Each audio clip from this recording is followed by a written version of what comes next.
Welcome back, friends. Thanks for coming by to the channel again. We're going to continue on with my series about Java stuff.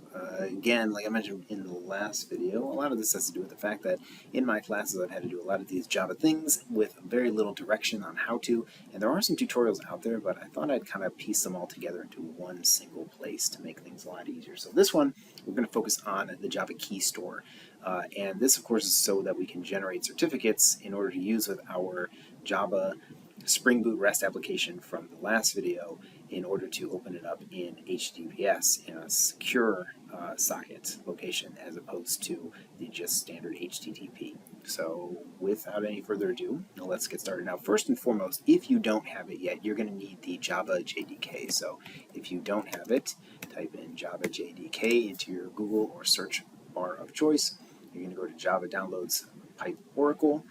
And then here in the downloads, you should find either Java 18 or Java 17, whichever one you prefer. I still have Java 17, I believe. And down here, select your operating system of choice. I have Windows, and then you're just going to select whichever one of these works best for you. I just went with the x64 installer. That was fine for me. And then that's it. Once you download and install, then you should be ready to go. You don't need Eclipse for this portion.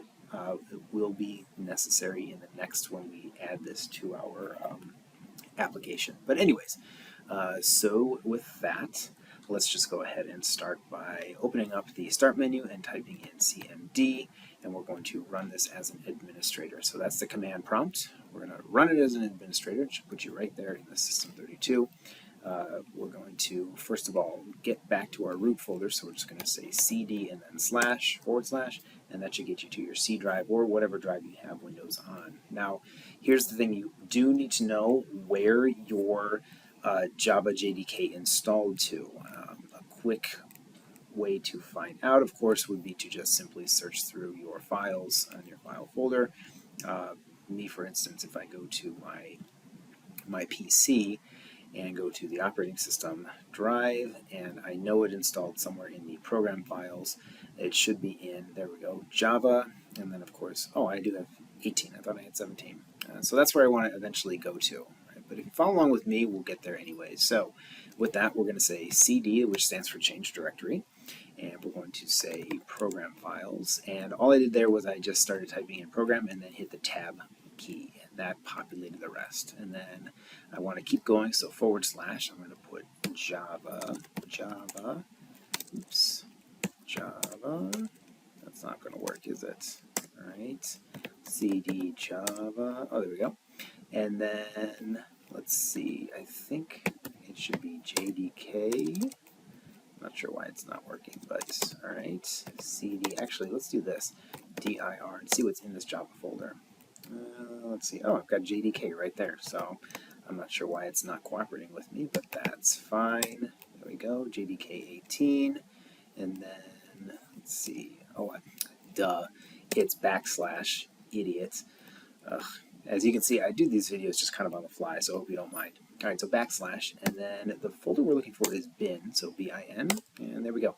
And if you do a quick dir, it should give you a whole list of things, but what we're looking for in here is something called key store, key tool. That's what we want, keytool.exe, and that's what we're going to be focusing on in this video on how to use that. So what we're going to do is we're going to type in keytool.exe, let me get that out of the way, space, and then we're going to generate a key.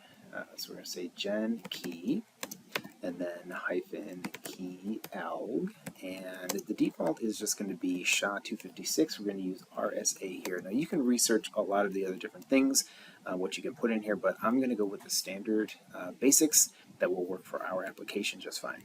All right, and then it's going to be -alias, and this is what our certificate is going to be called. So I'm just going to call it self-signed, and we'll call it key, or no, we'll call it cert. Self-signed _cert will be fine. And then space, and then dash, key pass, and we're going to make a key password of, I'm going to just use something simple, password will be fine. It's not a very good password, but it will work. And then we're going to say key store, and this is where we're going to be storing the key, or the certificate essentially. Well, it's not a certificate yet. It will be a certificate when we export it. But right now it's a key, and we're going to store it in the key store, and we're going to just simply call it new key store dot JKS, Java key store. And then we're going to say store pass, and we're going to, oops, that should be store pass, there we go. And we're going to name this one also password, that's it, and validity 360, and key size will be 2048. So if I did all that correctly, it should generate a key store. All right, perfect. So now we're going to fill it out, some basic information. And so I'm going to put in the information for my dog, Ranger. So his first and last name is just going to be Ranger. He doesn't have a last name. The name of the organizational unit is House. What is the name of your organization? The Couch. That's where he's at right now.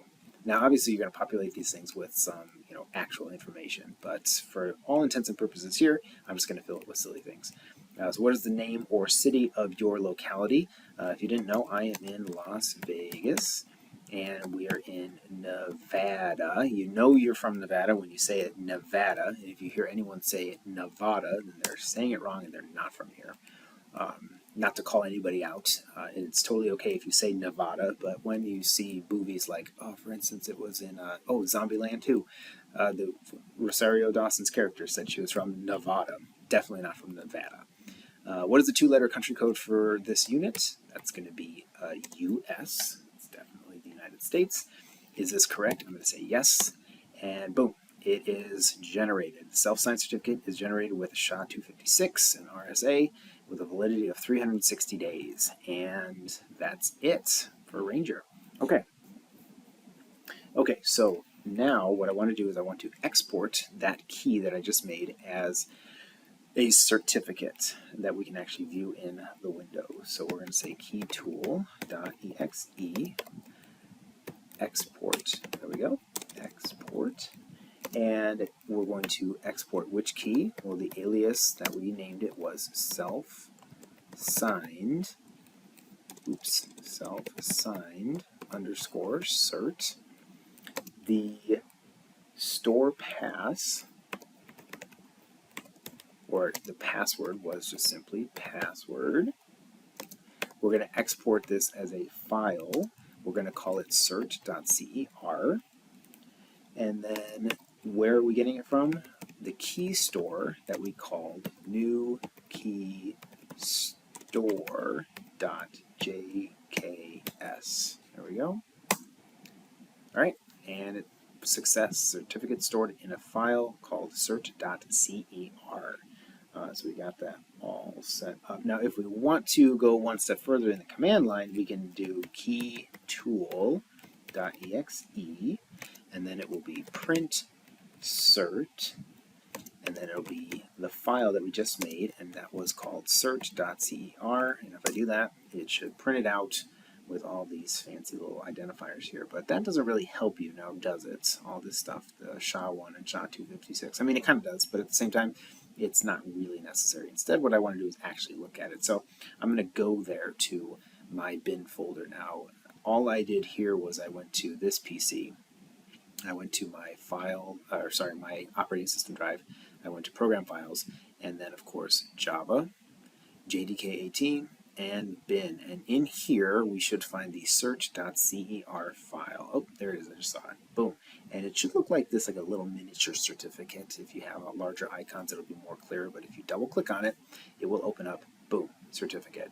Issued to Ranger, and it's good into next June 2023. So there you go. And if you want to, you can install it, but there you go. Now, keep in mind where this file location is, because we're going to use this in the next video to add it into our application to allow it to use HTTPS, or secure socket location, for its protocols. And that will give us a little bit more security in our browser. So hope to see you in the next video, and hope this was helpful, and see you soon, friends.